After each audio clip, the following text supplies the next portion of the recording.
Your most recent book was called The Feeling of Life Itself, which I kind of understand was a definition of consciousness that you're offering. Is that still kind of your preferred definition of consciousness? Yeah, it's any feeling, any experience, including the feeling of being alive, which is sort of which distinguish us from creatures that are unconscious. So it's as simple as that. Of course, the breadth of feelings is amazing, right? It includes the classical 5 Aristotelian senses. It includes all the body-centered, so-called interoceptive perception. You know, all the organs, my skin, my bladder, my sexual organs, my gut, my heart, all those organs, proprioception, temperature, pain, which is the entire universe of conscious experiences. Then it also includes all the emotional experiences, which have interesting differences to percept. They're typically more long-lasting. They also go hand in hand with sort of more centralized behavioral states. You know, anger, fear, love, all of those things.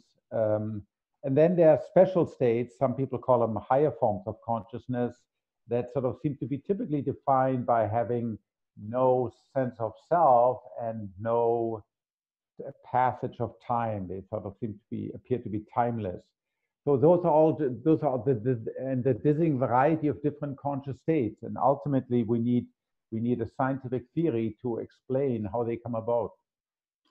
Yeah, I like that as well. The things you listed as well kind of reminds us that the contents of consciousness are very embodied, right? You're kind of referring to all the senses, emotional states that are kind of felt in the organism. And I think we're seeing a lot at the moment. There's a lot of talk of kind of theories of consciousness that seem to me quite disembodied, panpsychism and things like this, that are not tied to the kind of contents of experience as much.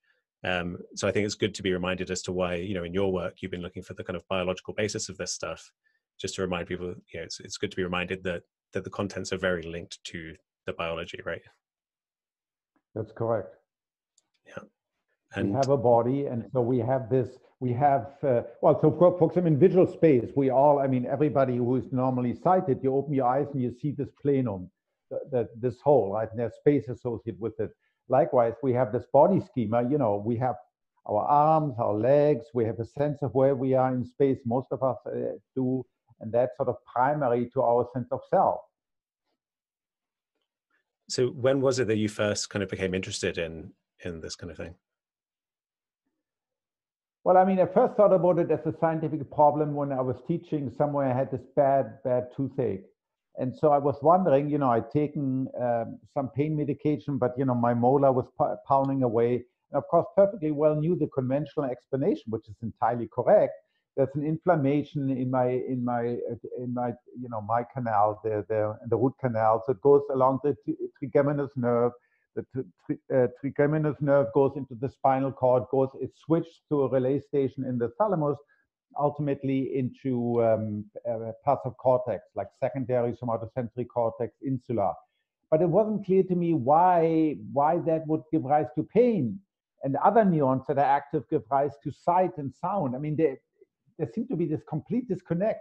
On the one hand, you have this biological machine. You've got ultimately ions sloshing around, right? Ultimately, neural activity is a bunch of chloride and potassium and sodium ions sloshing around in the brain. And there's this complete disconnect between the physics of my brain, the electrodynamics, the electrical activity of my brain, and conscious percepts. There's similar stuff going on in my liver all the time, right? There are also ionic channels moving about, and there's some, you know, voltage differences, but I don't feel my liver. My liver doesn't seem to have its consciousness. So where's the difference? They're both they're both highly evolved biological systems, very complex. Yet this one seems to be associated with consciousness, and the liver isn't. And then we can ask, well, what about this? You know, what about an iPhone, or what about everything else? Anything else? What is it about the physics of any one particular system that gives rise to consciousness? And there has to be a natural explanation. The brain is a piece of furniture of the universe, just like any other piece of furniture in the universe. It has to obey the same law of quantum mechanics and electrodynamics, etc. It doesn't get, you know, it doesn't get exception.